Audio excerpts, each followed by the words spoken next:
வணக்கம் நேயர்களே, விஷன் 9 டிவிக்காக நான் உங்கள் லக்ஷ்மி நாராயணன். இப்போ நம்ம பார்க்க போகிறது வார ராசி பலன். 9ஆம் தேதியிலேருந்து 15ஆம் தேதி வரை எப்படி இருக்க போதான்னு பார்க்க போகிறோம். ஸோ எப்போதுமே சொல்கிறதாங்க லக்னத்தை பாருங்கள். ராசிக்கு பார்ப்பதை விட லக்னத்தை பார்க்க ரொம்ப பர்ஃபெக்டாக இருக்கும். உதாரணமாக ஒரு மகர லக்னம் விருச்சிக ராசினா நீங்கள் விருச்சிக ராசிக்கான பலன்களை பார்க்க மகர ராசிக்கான பலன்களை பார்க்கும்போது ரொம்ப பர்ஃபெக்டாக இருக்கும். முதல்ல வரது பொது பலன்கள், அதுக்கப்புறம் தசாபுக்தி பலன்கள்.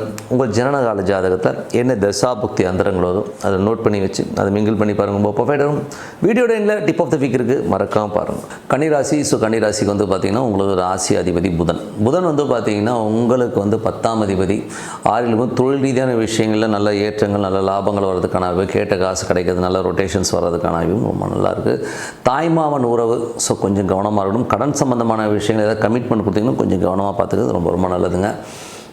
மற்றபடி வந்து உங்களுக்கு 2 மற்றும் 9ஆம் அதிபதியான சுக்கிரன் 6ல் இருக்கும்போது வெளிநாடு சார்ந்த விஷயம், பிரயாணம், புது வேலையில் வந்து ஒரு வெளி மாநிலங்கள் போகிறது, இந்த மாதிரி விஷயங்கள் எல்லாமே ரொம்ப நல்லாயிருக்கும். அப்புறம் உங்களுக்கு 3-8ஆம் அதிபதியான செவ்வாய் 3-8ஆம் அதிபதி செவ்வாய் வந்து 6ல் வந்து வேலையிலும் பிரயாணங்களிலும் சின்ன தூர பிரயாணங்களும் கொஞ்சம் கவனமாக போகிறது ரொம்ப ரொம்ப நல்லது. பக்கத்து வீட்டுக்காரருக்கும் உங்களுக்கும் ஒரு பகையோ ஒரு பிரச்சனையோ வர்றதுக்கான வாய்ப்பு, அதெல்லாம் கொஞ்சம் கவனமாக பார்த்துக்கிறது ரொம்ப ரொம்ப நல்லதுங்க. 4-7ஆம் அதிபதியான குரு 10ல் இருக்கும்பொழுது தொழில் ரீதியான விஷயங்களில் ஒரு பெரிய லெவலில் வரணுங்கிற எண்ணங்கள் இருக்கும். அதே நேரத்தில் வந்து பார்த்தா நிலபுலன்கள், சொத்துக்கள் விற்பனை, இந்த மாதிரி விஷயங்கள் இருக்கலாம் வந்து ஒரு நல்ல ஒரு லெவலில் முன்னேறதுக்கான வாய்ப்பு, நல்ல ஒரு டோர்ஸ் ஓப்பன் ஆகுறதுமே ரொம்ப நல்லாயிருக்கும். பட் ஆனால் வக்கரமாக ரொம்ப ஸ்லோவாக நடக்கிற மாதிரி ஃபீலை கண்டிப்பாக கொடுக்கும். 5-6ஆம் அதிபதியான சனி 7ல் இருக்கும்போது கொஞ்சம் குழந்தைகளோட வளர்ச்சி ரொம்ப அற்புதமாக இருக்கும். அதே மாதிரி வேலையிலும் போது அடுத்த கட்டத்துக்கு முன்னேறதுக்கான வாய்ப்புகளும் ரொம்ப அற்புதமாக இருக்குங்க. உங்களுக்கு வந்து 9ஆம் அதிபதியான சுக்கிரன் 6ல் இருக்கும்போது பிரயாணங்கள், வெளிநாடு பிரயாணங்களுக்கு போகிறதுக்கான வாய்ப்பு, வெளி மாநில பிரயாணங்கள் இதெல்லாமே ரொம்ப அற்புதமாக இருக்குங்க. அதனால் நல்ல முன்னேற்றங்கள் வர்றதுக்கான வாய்ப்பும் ரொம்ப சூப்பராக இருக்குங்க. ஸோ அது வந்து ரொம்ப சிறப்பு தான். அது மட்டும் இல்லாமல் உங்களுக்கு வந்து நல்ல ஒரு பாப்புலாரிட்டி இந்த டைமில் வந்து பார்த்திங்கன்னா நல்ல ஒரு பாப்புலாரிட்டி, நல்ல ஒரு லெவலில் முன்னேறதுக்கான வாய்ப்பு எல்லாமே ரொம்ப நல்லா இருக்குங்க. ஸோ எல்லாமே அற்புதமான விஷயங்கள். அதுக்கப்புறம் 10ஆம் அதிபதியான புதன். ஸோ புதன் வந்து பார்த்திங்கன்னா உங்களுக்கு வந்து என்ன மாதிரி விஷயங்களை பண்ண வரும்போது புதன் வந்து உங்களுக்கு 6ல் இருக்கும்போது தொழில் ரீதியான விஷயங்கள் வந்து லோன்ஸ் அப்ளை பண்ணிங்கன்னா இப்போ கிடைக்கிறதுக்கான இப்போ தொழில் நிறைய போட்டிகள் இருக்க மாதிரி ஃபீலை கண்டிப்பாக கொடுக்குங்க. ஸோ அதுக்கப்புறம் உங்களுடைய 12ஆம் அதிபதியான சூரியன் வந்து உங்களுக்கு 6ல் இருக்கும்போது கொஞ்சம் அலைச்சல்கள், வேலையில் சின்ன அலைச்சல்கள் இருக்கிறதுக்கான வாய்ப்பும் ரொம்ப நல்லா இருக்குங்க. ஸோ அதான் கொஞ்சம் பார்த்துருந்துக்கணுங்க. ஸோ இதுவரை பார்த்து பொது பலன்கள். இப்போ பார்த்து தசாபுத்தி கன்னி லக்னமாக இருந்து சூரியன் தசாபுத்தி அந்தரங்கள். சூரியன் 12ஆம் அதிபதி வந்து உங்களுக்கு வந்து 6ல் இருக்கும்போது வேலையில் கொஞ்சம் அலைச்சல்கள் இருக்கும். பட் இருந்தாலும் வருமானம் கண்டிப்பாக நல்ல வருமானங்கள் நல்ல ஏற்றங்கள் வர்றதுக்கான வாய்ப்பும் ரொம்ப நல்லா இருக்குது. கன்னி லக்னமாக இருந்து சந்திரன் தசாபுத்தி. சந்திரன் வந்து உங்களுக்கு 11ஆம் அதிபதி. நல்ல ஒரு பிரயாணங்கள் மற்றும் வீடு சொத்துக்களால் நல்ல லாபங்கள் வர்றதுக்கான வாய்ப்பு, லோன் போட்டு ஒரு சொத்துக்கள் வாங்குறதுக்கான வாய்ப்பு எல்லாமே இருக்குது. கன்னி லக்னமாக இருந்து உங்களுக்கு வந்து செவ்வாய் தசாபுத்தி இருந்தாலும் செவ்வாய் வந்து 3-8ஆம் அதிபதி 6ல் வேலையில் கவனம் தேவை. கடன் சம்மந்தமான விஷயங்கள் வந்து கோவப்படாமல் இருக்கணும். கொஞ்சம் எமோஷன்ஸ் இருந்தாலும் கொஞ்சம் கண்ட்ரோல் பண்ணிகிட்டு இருக்கிறது ரொம்ப ரொம்ப நல்லது. கன்னி லக்னம் வந்து ராகு தசாபுத்தி. ராகு 6ல் இருக்கும்பொழுது கொஞ்சம் வேலையில் நிறைய கன்ஃபியூஷன்ஸ் இருக்கும். பிரயாணங்கள் போது கொஞ்சம் கவனமாக இருந்துக்கிறது ரொம்ப ரொம்ப நல்லது. ஓகேங்களா. ஸோ அதுக்கப்புறம் கன்னி லக்னமாக வந்து குரு தசாபுத்தி. குரு வந்து பார்த்திங்கன்னா 4-7ஆம் அதிபதி 10ல் இருக்கும். பெரிய பிஸ்னஸ் ஆப்பர்ச்சுனிட்டிஸ் கிடைக்கும். ரியல் எஸ்டேட் சார்ந்த ஒரு துறையில் இருக்கணும் வந்து ஒரு பெரிய வளர்ச்சி கிடைக்கிறதுக்கான வாய்ப்புமே ரொம்ப நல்லாயிருக்கு. கன்னி லக்னமாக இருந்து சனி தசாபுத்தி இருந்தாலும் சனி வந்து 5-6ஆம் அதிபதி 7ல் இருக்கும்போது குழந்தைகளோட வளர்ச்சிகள் ரொம்ப நல்லா இருக்குங்க. அது மட்டும் இல்லாமல் வேலையிலும் அடுத்த கட்டத்துக்கு முன்னேறது, பெரிய வேலைகளை கற்றுக்கிறது, நிறைய ஒரு தொழில் அனுபவங்கள் வர்றதுக்கான வாய்ப்பும் ரொம்ப நல்லா இருக்குங்க. கன்னி லக்னமாக இருந்து புதன் தசாபுத்தி இருந்தாங்கள். புதன் வந்து பார்த்திங்கன்னா உங்களுக்கு வந்து 10ஆம் அதிபதி வந்து உங்களுக்கு வந்து என்ன மாதிரி விஷயங்களை பண்ணுவார் அப்படின்னும்போது 10ஆம் அதிபதி உங்களுக்கு வந்து பெரிய லெவலில் வந்து பண்ணுவார்னா புதன் வந்து 6ல் தொழில் சார்ந்த விஷயத்துக்கு லோன்ஸ் அப்ளை பண்ணிங்கன்னா கிடைக்கிறதுக்கான வாய்ப்புகள், தொழில் கொஞ்சம் போட்டிகள் இருக்கிறதுக்கான வாய்ப்பும் நிறைய இருக்குங்க. கன்னி லக்னமாக வந்து கேது தேசம். கேது 12ல் இருந்து அது சுக்கிரனுடைய சாரத்தில் போகிற காலகட்டத்தில் கொஞ்சம் வியாபார ரீதியான விஷயங்களில் கொஞ்சம் அலைச்சல்கள் இருக்கும். கணவன் மனைவிகளும் தேவையில்லாத ஒரு கருத்து வேறுபடல, அதனால் மூஞ்சி தூக்கி வச்சுக்கிறது, இந்த மாதிரி விஷயம்லாம் கொஞ்சம் இருக்க தான் செய்யும். கொஞ்சம் அட்ஜஸ்ட் பண்ணி தான் போகணும்.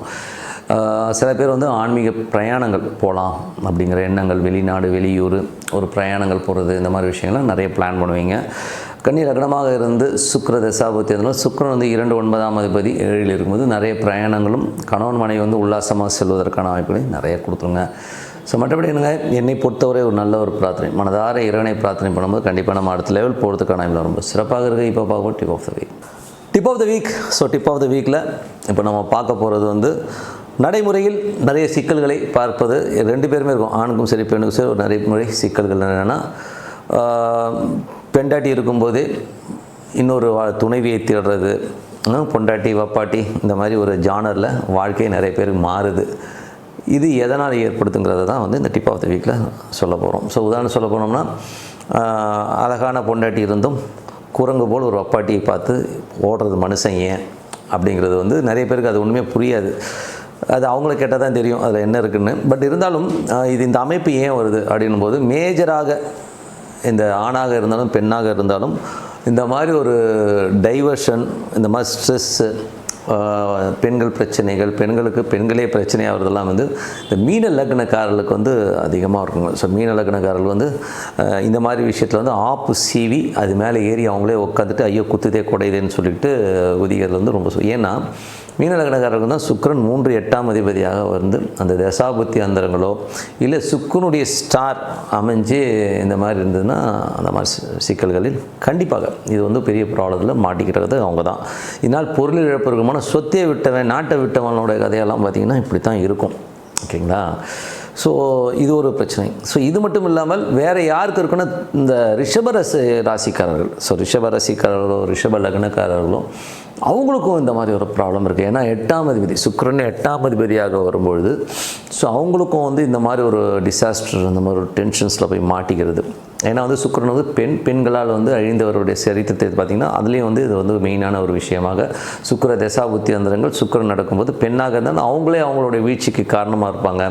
அதே ஆணாக இருந்தாங்கன்னா அதுதான். ஸோ ஒரே விஷயம் தான் புரியல. இப்போது ஒரு பர்மனெண்ட் பொசிஷனில் இருக்கிறவங்க பொண்டாட்டின்னு வச்சுக்கிட்டோம்னா அவங்க தான் உரிமைக்காக போராடுறாங்க, அவர் கரெக்டாக இல்லை அப்படி இல்லை அப்படி இல்லைன்னு. ஆனால் வப்பாட்டி போராடுறதே இல்லையா? அதுதான் எனக்கு ரொம்ப நாளாக வந்து ஒரு கேள்வியாகவே இருக்கும்.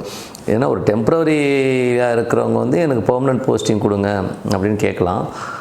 பட்டு இங்கே அப்படியே உல்ட்டாவாக இருக்குது பாருங்கள். டெம்ப்ரவரியாக இருக்கவங்க பரவாயில்ல, நான் டெம்ப்ரவரியாக இருந்துக்கிறேன் அப்படியே இருந்துக்கிறேன்னு சொல்கிறதும் பட் இது வந்து தப்பான 100% தப்பு. என்னை பொறுத்தவரை வந்து எனக்கு தெரிஞ்ச ஒருத்தர் சொல்கிறது ஒரு விஷயந்தான் எனக்கு மைண்டில் ஓடும்.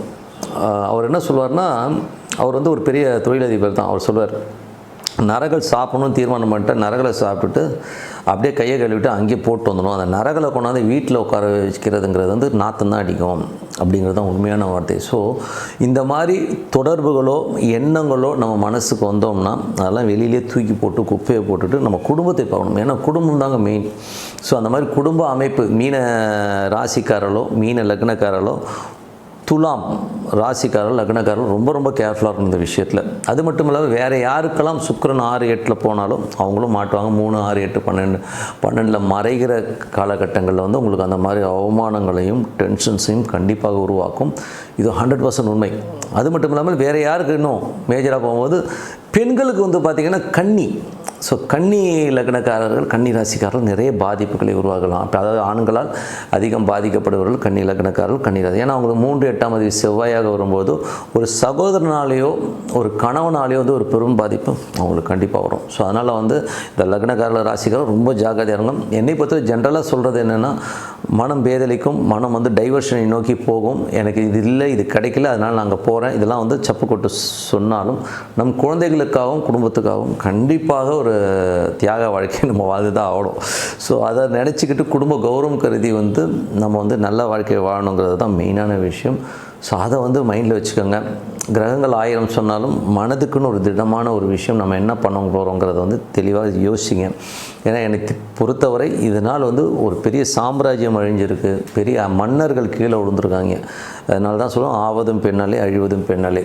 ஸோ அதனால் வந்து இதில் வந்து பெண்களையும் சேர்த்துக்கலாம். பெண்களுக்கு வந்து தனக்குத்தானே வந்து ஆப்பு வச்சுக்கிற பெண்களும் இருக்காங்க. ஸோ அதனால் இந்த மாய வலைக்குள்ளெல்லாம் சிக்காமல் நம்ம வந்து ரியல் லைஃப்க்கு வாழ்வோம். அப்படியே ஒரு கெட்ட சகவாசம் இருந்தாலும் அதை அப்படியே வெளியிலே விட்டுட்டு வந்துடுங்க. அதை வந்து வீட்டுக்கு வர கொண்டாந்துக்கிட்டு நாரிக்கிட்டு உட்காந்துட்டு இருக்கிறதை அவமதிக்காதீங்க. இதெல்லாம் அனுமதிக்கிறது வந்து ரொம்ப தவறான செயல்னு சொல்லிவிட்டு உங்களது விடைபெறுவது உங்கள் லட்சுமி நாராயணன். நன்றி, வணக்கம்.